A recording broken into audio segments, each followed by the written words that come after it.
नमस्कार मित्रांनो. आज आपण बघणार आहोत की कसं आपण नको असणाऱ्या गोष्टींच्या मागे जास्ती धावतो आणि मग त्यामुळे असं होतं की नको असणाऱ्या गोष्टींच्या मागे धावल्यामुळे त्या गोष्टी तर आपल्याला मिळत नाहीतच नीट, पण त्यासोबत ज्या हव्याशा गोष्टी आहेत त्या पण आपण हरवून बसतो की काय असं वाटतं. त्याचं साधं सरळ सोपं उदाहरण म्हणजे की आपलं जेवण कसं असावं हा मूळ मुद्दा आहे. आता आपल्या आरोग्याचं पण खरं तसंच आहे किंवा आहाराचंही तसंच आहे. आता आपला बॅलन्स आहार म्हणजे काय, तर त्याच्यामध्ये सगळ्या व्हिटॅमिन, प्रोटीन, फॅट, कार्बोहायड्रेट हे सगळं जेवणामध्ये हवं असं आपल्याला माहिती आहे. पण आपण मूलभूत विचार करतो का या गोष्टींविषयी? जसं गोड, आंबट, खारट, कडू, तिखट, तुरट या सगळ्या सहाही चवी आपल्याला जेवणामध्ये असायला हव्या. मग आता गोडाचा आपण विचार केला तर पोळी किंवा भात ह्या नॅचरली कार्ब्स असणाऱ्या गोष्टी या गोड सुद्धा आहेतच चवीने.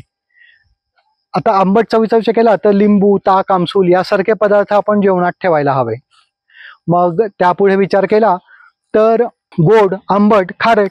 खारट आपण मिठासारखे पदार्थ आहेत तर ते नैसर्गिक आपण विचार केला तर सैंधव, शेंदेलोणासारखे पदार्थ आहारामध्ये वाढवायला हवे.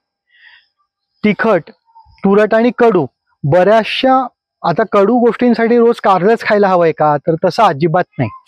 किंवा तुरट चवच नाही का आपल्या जेवणात, तर नाही आहे. जर आपण भाज्या प्रमाणात वेगवेगळ्या खाल्ल्या तर बऱ्याचशा भाज्यांचा रस, चव किंवा उपरस, अनुरस हे सुद्धा खारट किंवा कडू किंवा तिखट, तुरट असतात.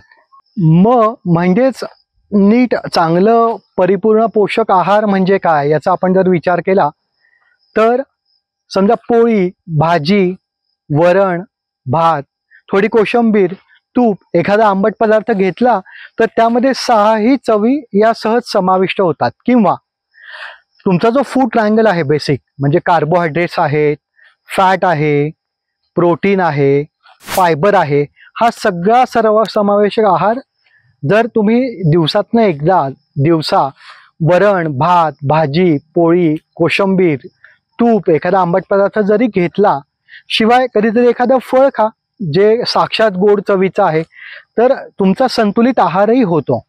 पण नाही, यापेक्षा एखादं प्रोटीन कंटेंट असणारं काय फूड प्रॉडक्ट आहे किंवा चवीला चांगलं लागतं म्हणून जास्तीचं आम्ही पॅक बंद खातोय, तर असं जर जेव्हा तुम्ही करता तेव्हा पुन्हा आपल्याला जे हवंय, काय हवंय, आरोग्य हवंय, तर त्या मूळ मुद्द्यापासून भरकटत आपण कुठेतरी इतर ठिकाणी जातो आणि त्यामुळे मग आपल्याला जे आवश्यक आहे आरोग्य तेच आपण गमावून बसतो.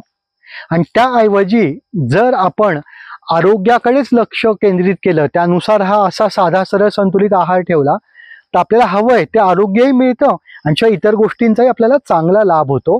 म्हणून माझं सगळ्यांना हे कायम सांगणं आहे की तुम्ही मूळ मुद्द्यापासून भरकटू नका. आधी त्या गोष्टीवर लक्ष केंद्रित करून ती मिळवा, म्हणजे आपोआपच इतर सगळ्या गोष्टी, आनंद, फिटनेस या सगळ्या गोष्टी तुम्हाला मिळतील.